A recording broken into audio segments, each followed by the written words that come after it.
नमस्कार, आप देख रहे हैं रब जी लाइव। अभी हमारे साथ है जहानाबाद के पूर्व सांसद और लोजपा नेता डॉक्टर अरुण कुमार। इनसे जानेंगे सुशासन में जिस प्रकार से काम हो रहा है कि जिस व्यक्ति पर अभी आपराधिक मामला दर्ज है, जिसके यहाँ से आपत्तिजनक कई सामान मिले हैं और उस व्यक्ति पर केस चलने के दरमियान जो है दूसरे जगह मलाईदार पोस्टिंग हो जा रही है, और चिराग पासवान के साथ इन दिनों जो हुई है उस पर जानेंगे डॉक्टर अरुण कुमार से। सर, ये किस तरह का सुशासन है सर? हम जो बात कर रहे हैं आप समझ गए होंगे सर। देखिए, मैं बहुत बार कह चुका हूं कि नीतीश कुमार जो दिखते हैं वो हैं नहीं, और जो हैं वो दिखते नहीं हैं। ये मैं बार बार कह चुका हूं। तो ये वो जितना प्रॉपर कमीशन उसका होता होगा सरकार के प्रतिनिधियों का, उतना वो पहुंचाता नहीं होगा, उसको गलतफहमी होगी। और जब इसी में सज़ा पाया और जब सारा सेट हो गया तो फिर उसकी पोस्टिंग हो गई। इसमें कहाँ आश्चर्य का विषय? लेकिन सर, अभी केस जब चल रहा है, इस दरमियान आप मोतिहारी से बेगूसराय में आपकी फिर से पोस्टिंग हो जाती है। ये मुख्य कानून है, संविधान है क्या? संविधान के अनुसार चल रहा है क्या?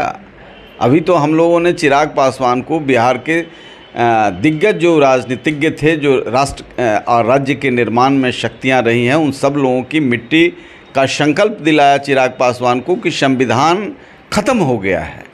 और संविधान के अनुसार आपने देखा नहीं कि किस तरीके से डांट पिला रहे हैं मुख्यमंत्री, जैसे उनकी ज़मींदारी में कोई हो। स्पीकर को कह रहे हैं आपको कोई ज्ञान है क्या? आप अपने को समझते हैं क्या? भाई, संसदीय व्यवस्था में 110 वर्षों के इतिहास को रौंद दिया पैरों तले। दुनिया के लोगों ने देखा कि यहाँ मुख्य कानून है। यदि कानून रहता तो एक इंजीनियर 70 लाख रुपया से पकड़ा गया और वो कहता है कि यदि थाना से हमें छोड़ा नहीं गया तो हम सब पोल खोल देंगे। तो नीतीश कुमार का पोल खुलता दिख करके थाना से ही छोड़ दिया गया। इसलिए कानून का राज है क्या? न्यायपालिका ने टिप्पणी किया मुजफ्फरपुर बालिका गृह कांड के बारे में। न्यायपालिका ने टिप्पणी किया कि सभी सफ़ेद पोश यानी ऑफिसर और नेता जो उस कुकर्म में शामिल थे उनको बचाया है सरकार ने। State government has saved all the white coloured people. White coloured people कौन है? सरकार ने इसका एक्सप्लेनेशन दिया। तो कानून से चल रहा है क्या? न्यायपालिका कह रही है। इतना कहना न्यायपालिका का कम है क्या? कौन कौन लोग इस कुकर्म में, मजलूम परिवार की बच्चियों को रखने का दायित्व तो सरकार को था, और इस कुकर्म में कौन कौन लोग शामिल हैं जिसको बचाया। ये तो जब न्यायपालिका की टिप्पणी आई तो इनको चाहिए था एक्सप्लेन करना। ये कानून का राज नहीं है, कहने के लिए कानून का राज है। जैसे गोवेल अपने परिभाषा में कहता था कि किसी झूठ को 100 बार बोलो सत्य हो जाएगा, उससे बड़ा कोई सत्य हो ही नहीं सकता। तो इनके पास यह प्रयोगधर्मी लोग हैं जो झूठ को सत्य में बदलते हैं। सर, जिस अरुण कुमार का सिर्फ मगध नहीं पूरे बिहार में वजूद से नकारा नहीं जा सकता है, उस अरुण कुमार पर यह बात आई है कि लोजपा में जो आपने संकल्प लिया है चिराग पासवान को मुख्यमंत्री बनाने का, कि अरुण कुमार क्या बनाएंगे, जो उनका तो खुद का जनाधार अब नहीं रहा। भाई, जनाधार नहीं है तो पीड़ा क्यों है? हमारे विपक्ष के लोगों को तो खुश होना चाहिए कि आधारहीन लोग चिराग पासवान के साथ हैं। सब लोग प्रतापी लोग उधर हैं। मेरे पास कोई आधार नहीं है, बात ठीक है। जूता उठाते तो आधार बन जाता, हमारा भी आधार दिखता। मैं विचारों की राजनीति करता हूँ। जो लोग ये बोलते हैं उनको जरा अपने अंदर झांक करके देखना चाहिए कि मैं 14 साल लालू यादव से लड़ा और 14 साल से नीतीश कुमार से लड़ रहा हूँ। यदि मुझे मलाई खाना रहता चाटुकारिता करके, तब फिर वही काम करते। जो लोग कौन प्रवक्ता बोला है जिसका नाम भी मैं नहीं जानता हूँ, आधार वाले होंगे, लेकिन जो आधार वाले जो उनके नेता हैं वो हमको जानते हैं। उनके कई नेता को हमने पैदा किया है राजनीति में, जो जेल में बंद थे, और उनके लिए मैं नीतीश कुमार के कहने पर बाई प्रॉक्सी जिताने का काम किया है। हमारा कोई आधार नहीं था, हमारे पीछे क्यों पड़े हुए थे? सर, 12 जनपद बंगले को जिस प्रकार से खाली कराया गया, उस दिन आप भी संजोग से वहीं पर थे। इस पर आरोप लगाया गया है, पशुपति कुमार पारस ने आरोप लगाया है कि चिराग पासवान राजनीतिक लाभ लेने के लिए इसका प्रयास कर रहे हैं। वो सारा सामान अपना हटा चुके थे और जानबूझकर रामविलास पासवान जी की और बाबा साहब की पुरानी मूर्तियां वहां रख दिया था, फोटो रख दिया था, ताकि हमको राजनीतिक लाभ मिल सके। देखिए, पारस जी को जो बोलना है बोलेंगे, उनके प्रवक्ता जो बोलते हैं बोलें, वो एक अलग विषय है। लेकिन यह बात सही है कि 40 वर्षों से उस मकान में रामविलास पासवान रह रहे थे और रामविलास पासवान ने चाहे अगड़ी जाति के लोग हों, चाहे पिछड़ी जाति के लोग हों, दलित हों, किसी समाज के लोगों को कभी अपमानित नहीं किया और बाबा साहब अम्बेडकर के विचारों को आवाज़ देने का काम किया। 40 वर्ष तक बड़ी बड़ी हस्तियां उस मकान में गई, तो एक स्मृति जुड़ा हुआ था। मकान का महत्व नहीं था। वहाँ सोनिया गांधी से लेकर के, क्लिंटन से लेकर के, अटल बिहारी वाजपेयी से लेकर तमाम हस्तियां उस मकान में गई हैं। मैं भी जाता रहता था। तो जब मैं चिराग पासवान के साथ जुड़ा, नहीं भी जुड़ता, तो ये बात मेरे मस्तिष्क में नहीं उतर रहा था कि भाई 3 साल से उस मकान को रखा जा रहा है। कहीं ना कहीं सरकार ने आश्वासन दिया होगा, 6 महीना अल्टीमेट होता है। आज भी बहुत लोग बने हुए हैं, पहली बार टर्म के एमपी बड़े बड़े मकान रखे हुए हैं। तो सरकार की कृपा तो होगी तबे तो मकान होगा।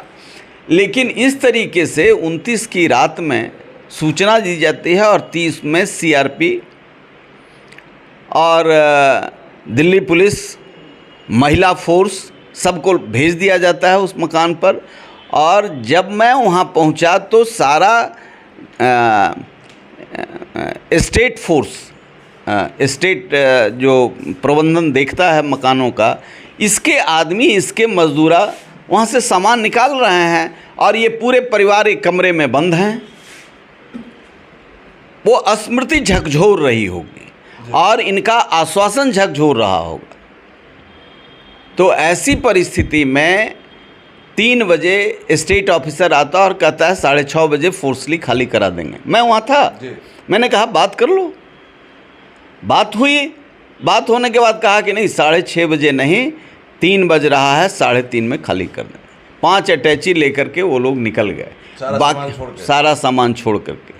ये प्रतापी लोग भी उस डेरे से प्रतिष्ठा पाए हैं, इज्जत पाए हैं और पहचान वहीं से बनी है। इनको कम से कम कहना चाहिए था कि ये काम न किया जाए, या इनको कहना चाहिए था कि हम ये सामान ले जाएंगे।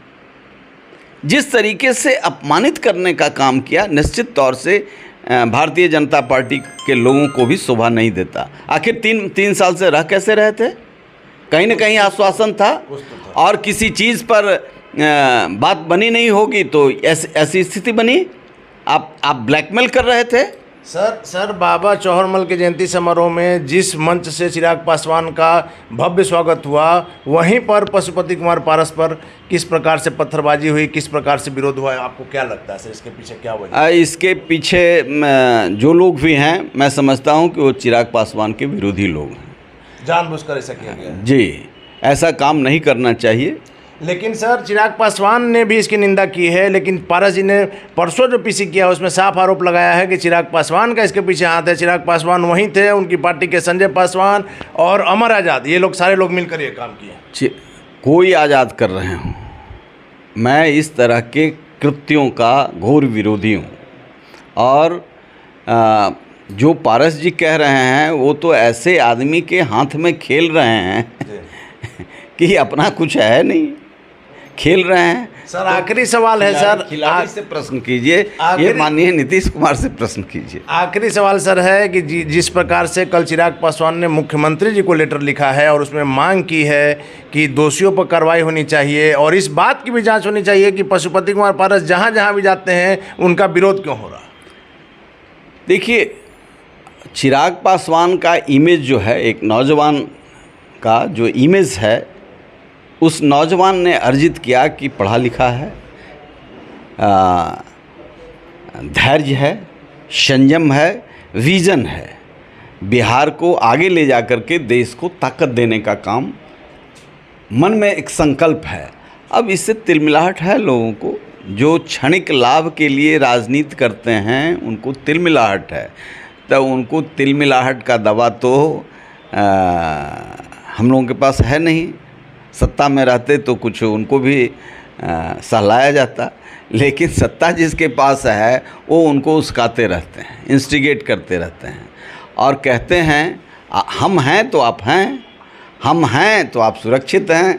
अब जो इतना बड़ा सुरक्षा कवच मिल रहा है, इतनी काम भी उनके लिए नहीं कर सकते।